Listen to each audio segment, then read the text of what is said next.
Buenas tardes, estamos en el programa En Tiempos de COVID y hoy tenemos el placer de tener con nosotros al doctor Pedro Moctezuma Barragán, uno de los más puntuales especialistas en los problemas del agua. No lo digo yo, sino su largo currículum que plantea cómo él ha abordado de diferentes maneras este y otros asuntos, sobre todo culturales, aparte de ser especialista y doctor por la UAM Iztapalapa. Y dentro de Wikipedia, el maestro Carlos Monsiváis llama al doctor Pedro Moctezuma Barragán el gran concertador de tiempo completo.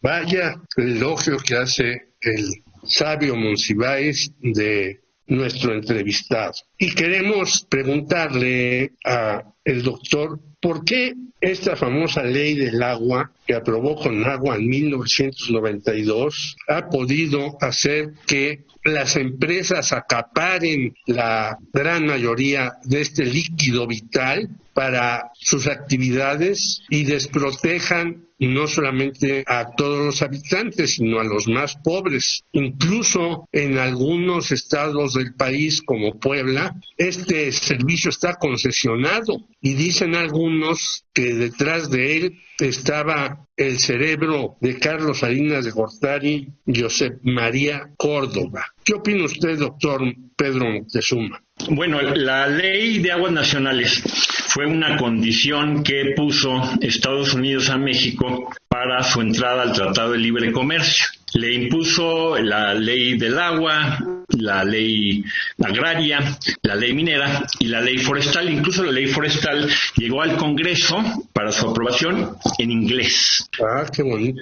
Sí. O sea que, nuevamente sacando a Monsiváis, somos la generación educados en inglés y amantes de los estadounidenses. Afortunadamente tenemos raíces profundas en culturas muy importantes, milenarias, y esta fiebre de querer imitar al American Way of Life yo creo que va a terminar pronto. Ya estamos viendo el tipo de locuras que pasan en el vecino país.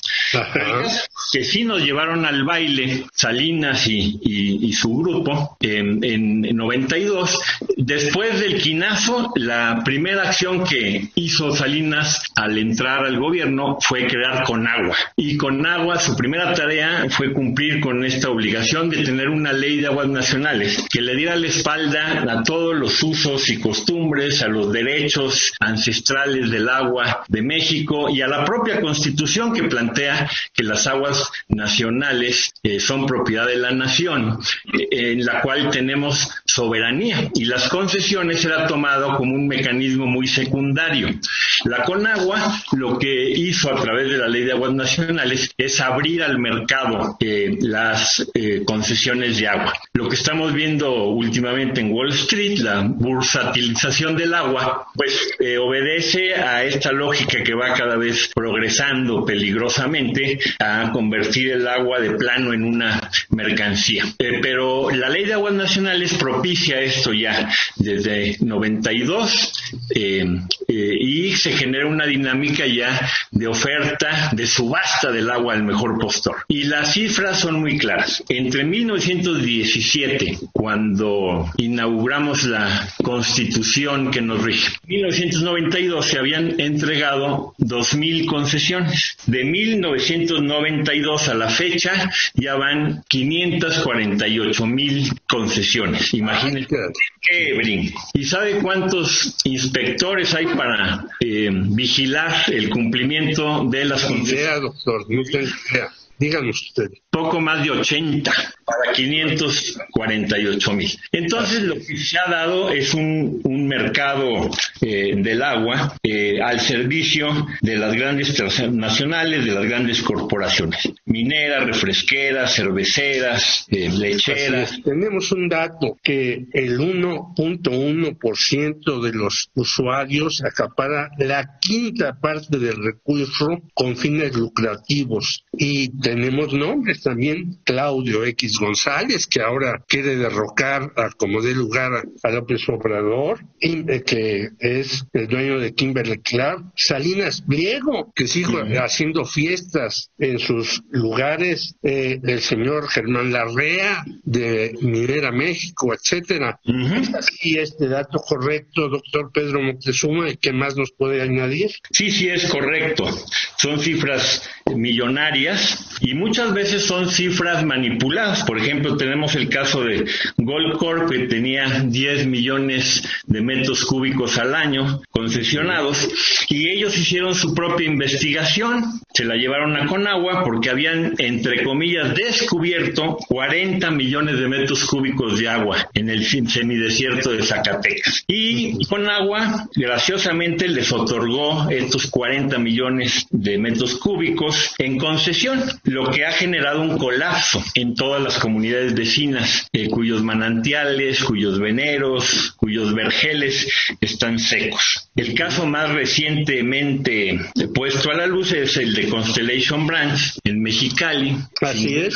Grados de temperatura, mortandad infantil por deshidratación, y ahí se le otorgó el gobierno del estado a Constellation 20 millones de metros cúbicos de agua de la mejor calidad para ser exportada a Estados Unidos. Y esto es Sin embargo, en el norte. Como Reforma se rasgan las vestiduras diciendo: ¡qué horror! ¿Por qué le quitan esta concesión a Constellation Brand? No van a llegar 1.500 millones de dólares de inversión en México. ¿Qué podríamos decir ante eso, doctor Pedro Moctezuma Barragán? Pues estas inversiones, que son vistas como la salvación, en realidad lo que están haciendo es traer plantas muy complejas, semiautomatizadas, que generan muy poco empleo y exigen todavía más energía, más agua y más trabajo flexibilizado, o sea, súper explotado. En el norte, esta cuestión de exportar a Estados Unidos productos que requieren mucha agua, como las manzanas, hay una empresa, La Norteñita, que tiene concesión por 32 millones de metros cúbicos, y todo eso se va a los Estados Unidos. En San Quintín también tienen 24 millones de metros cúbicos. La mayor parte de esa agua es irregular y también se va a Estados Unidos. O sea que las inversiones vienen para sacar más, saquear más, y no para aportar a la economía y al bienestar de México. Y otra cosa muy importante es que las transnacionales, desde la época de Salinas, con esa soberbia, con esa arrogancia, pues muchas veces ni siquiera cumplen con las leyes tan flexibles para ellos, y hay todo un mercado negro de agua. Por ejemplo, Constellation Brands abriendo pozos clandestinos, la misma Norteñita con muchas perforaciones irregulares. Un gobernador de Sonora, usted recuerda, que tenía hasta su presa. Sí. Entonces, ¿no? Todo un huachicoleo del agua que está siendo muy grave, porque 41 millones de mexicanos sufrimos del tandeo, o sea, agua 2-3 horas cada 8 días, cada 10 días, y 10 millones de mexicanos de plano sin agua. La buena noticia es que llevamos organizándonos desde el año 2012, consejos, comisiones de cuenca, universidades, pueblos originarios, ejidos, sindicatos, comunidades eclesiales de base, grupos culturales, para defender el agua, y a partir de la reforma del 8 de febrero de 2012, que dice en el artículo 4 de la Constitución que los mexicanos tenemos derecho al acceso equitativo y el uso sustentable del agua, y que además, como garante de esto, después de los 3 niveles de gobierno y junto con ellos, se exige la participación ciudadana. Redactamos, a partir de todas las experiencias que hay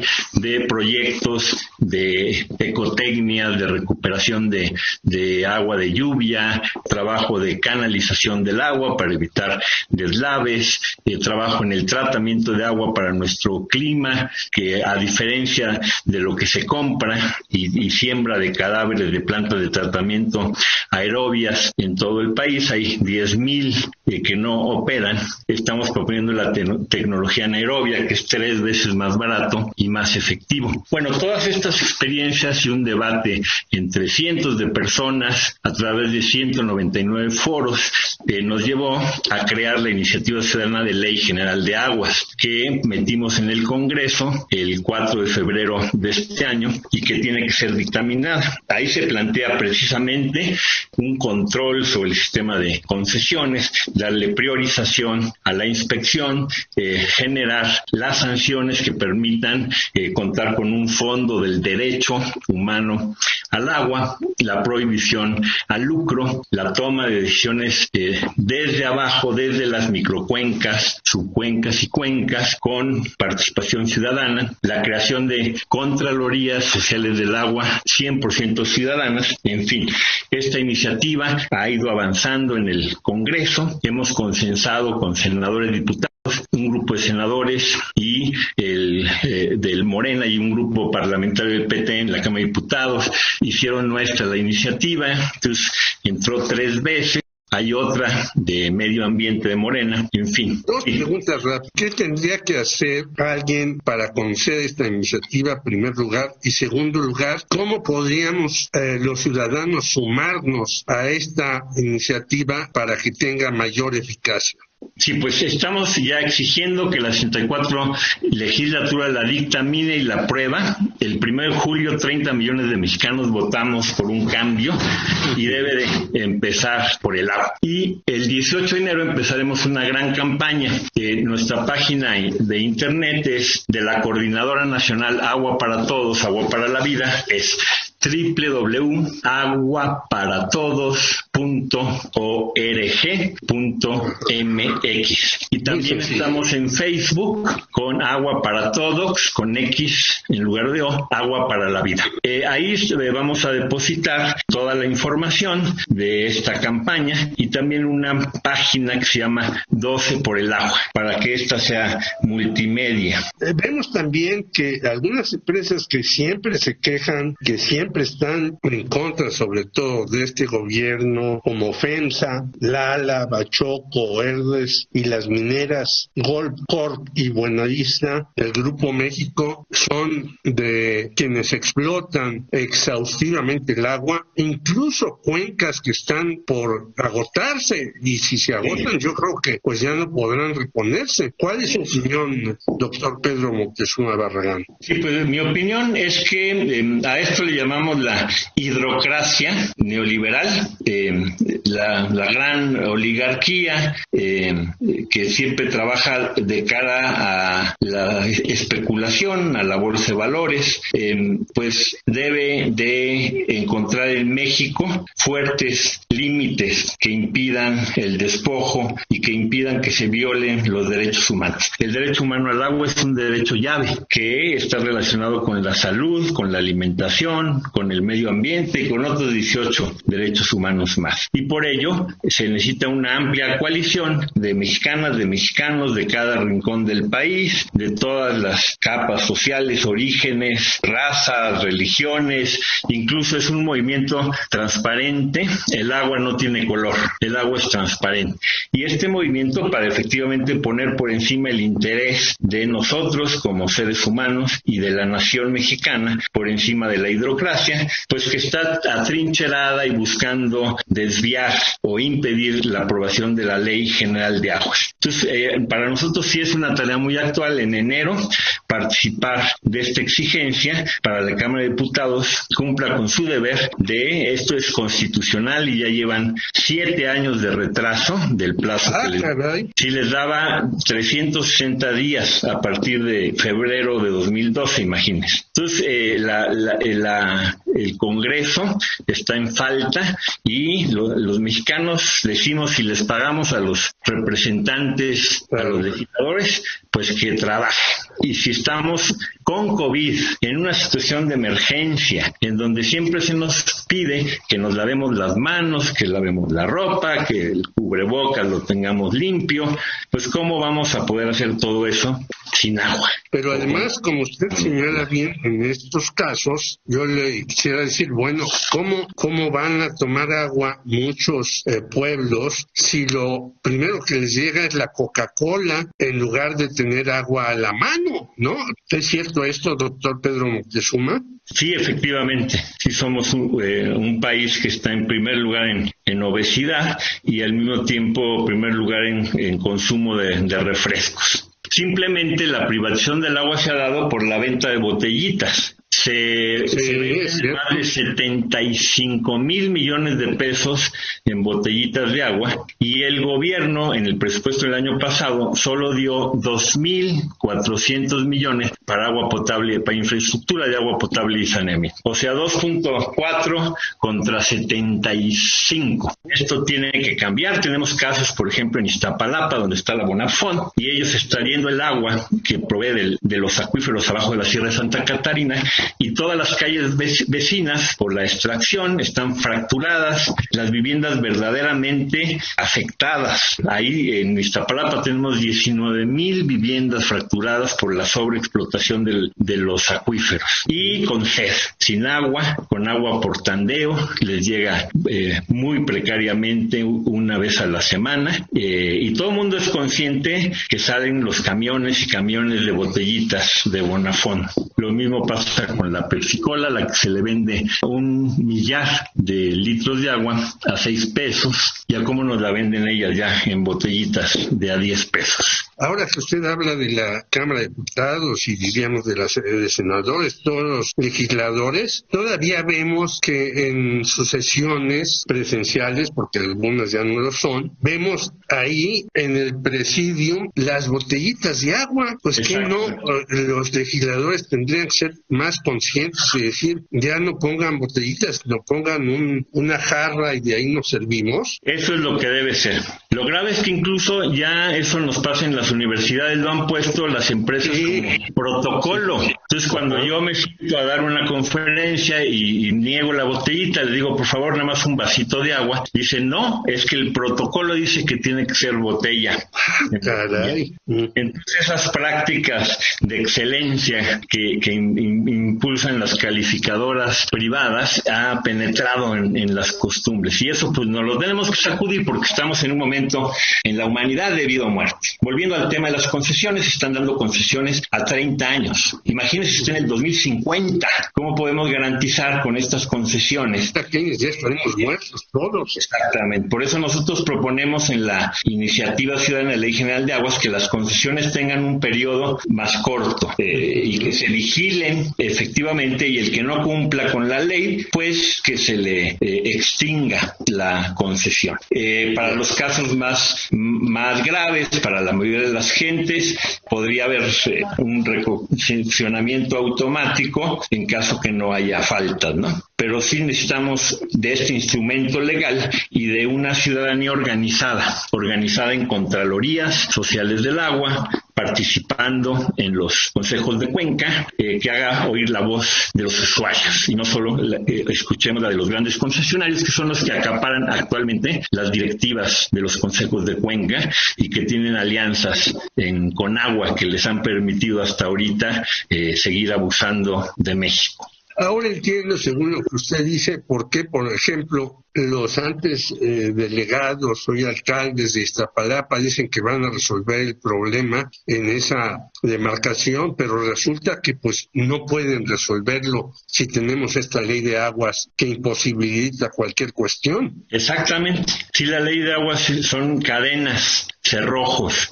para el buen gobierno. Y también hay una cuestión estructural que hay que atender en el mediano y largo plazo, que es que efectivamente la infraestructura de distribución del agua es muy desigual. Para el caso de la ciudad, se concentran los grandes volúmenes en el poniente y en el norte de la ciudad, mientras que en el suroriente, que es proveedora de agua, desde Xochimilco, desde Milpalta, desde la Sierra de Santa Catarina, desde Tlalpan, están los grandes procesos de filtración que nutren la ciudad. Ahí están también los pozos que llevan el agua al centro, poniente y norte, y hay una gran escasez estructural. Se necesitan depósitos para surtir permanente de agua a Iztapalapa y al sureste. Se necesitan macro medidores para que, como dice la Constitución, el agua se distribuya equitativamente en toda la ciudad. Y son cosas que tendrían que priorizarse en el presupuesto. Los macromedidores no son caros, las obras son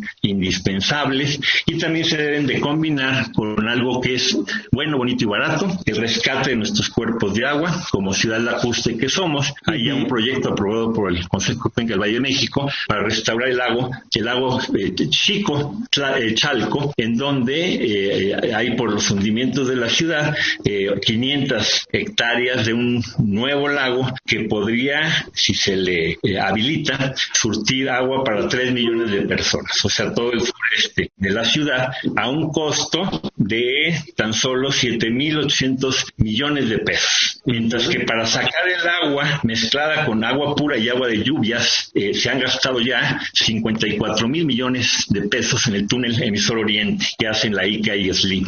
Estamos invirtiendo en desecar el Valle de México, y con inversiones que son de una 10ª parte de estas cantidades podríamos tener un tratamiento local a nivel de subcuencas que nos permitiría encontrar el equilibrio hídrico. Tenemos bien estudiado esto. El agua que cae por las lluvias en un régimen bastante generoso en el Valle de México podría permitirnos que el agua de la cuenca se quede en la cuenca, con políticas de descarga cero para las industrias, con políticas de separación del agua de lluvia de las aguas residuales y con un rosario de plantas de tratamiento micro y meso a lo largo y ancho de la ciudad que estén asociadas a parques y a zonas de disfrute. Y también el caso del lago Tláhuac Xico en Chalco y de otros cuerpos de agua asociado a el rescate de las hortalizas, por ejemplo en el caso de Mixquic, el ecoturismo, la agroecología, en fin, un nuevo tipo de enfoque hacia lo que llamamos progreso y termina siendo suicida. Así es. Doctor, entonces no estaba tan equivocado, no era una utopía el ingeniero Alberto Castillo cuando decía hay que captar el agua de lluvia y transformarla para una serie de usos hogareños. Sí estaba en lo correcto. Esta es una escuela muy importante que inició Nabor Carrillo, rector de la UNAM, y es una de nuestras prioridades, que nos surtamos del agua de lluvia, pero no solo en micro, no solo en escuelas, mercados o en los hogares, sino también en estos grandes depósitos que son los lagos, San Gregorio, Tláhuac Xico, Guadalupe, las zonas de manejo de agua como Casa Colorada, en fin, todos los grandes depósitos que tenemos. Ciudades como Nueva York, pues tienen en Central Park un gran lago, que es al mismo tiempo su reserva de agua. Una última cuestión, habría que meter también en cintura el turismo, porque yo he llegado en algunos hoteles y resulta que tienen unas regaderas que parecen más bien una tubería de agua para que se bañe la gente, con un desperdicio notorio, terrible. Sí, necesitamos un cambio cultural. Como la crisis que enfrentamos pues es una crisis civilizatoria, los jóvenes ya están empezando y muchos de nosotros queremos con corazón joven efectivamente cambiar el modo de vida, el modo de producir por uno que sea sustentable y armónico con la naturaleza y justo, porque quienes llevan la peor parte son los pueblos originarios que producen 25% del agua, está en regiones bioculturales de los pueblos originarios, y también las comunidades. En México hay entre 10 y 18 mil sistemas comunitarios de agua que resuelven este problema con usos y costumbres y que no tienen ningún amparo legal.